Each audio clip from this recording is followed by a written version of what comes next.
Ciao a tutti, benvenuti nella cucina del mio home restaurant.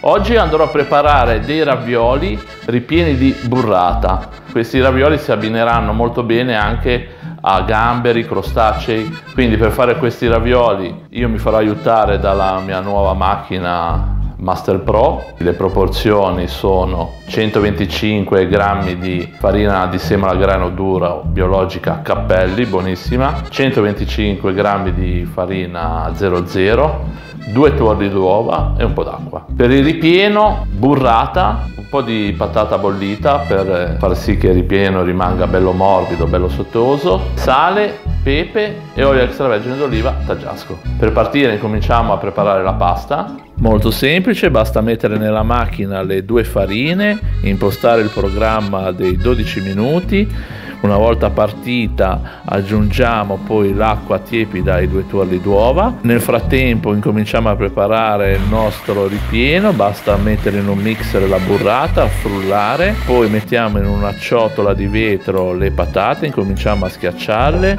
aggiungiamo la burrata, schiacciamo molto bene, aggiustiamo di sale e un po' d'olio extravergine d'oliva taggiasco e finiamo di preparare il nostro ripieno. Nel frattempo la pasta è pronta.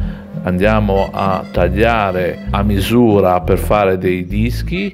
Una volta pronti i nostri dischi li andiamo poi a farcire molto semplicemente, inumidiamo i bordi per far sì che poi si riescano a chiudere bene.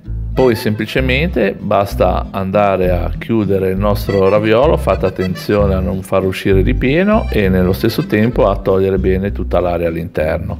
Una volta pronti, con una forchetta gli andiamo a dare anche un po' di decorazione. I nostri ravioli sono pronti. Bene, eccoli qua, sono dei ravioli ripieni di burrata molto buoni. Vedrete che si abbinano perfettamente anche a primi a base di pesce, come poi potete vedere nei link allegati. Vi aspetto per i prossimi video. Ciao da Andrea.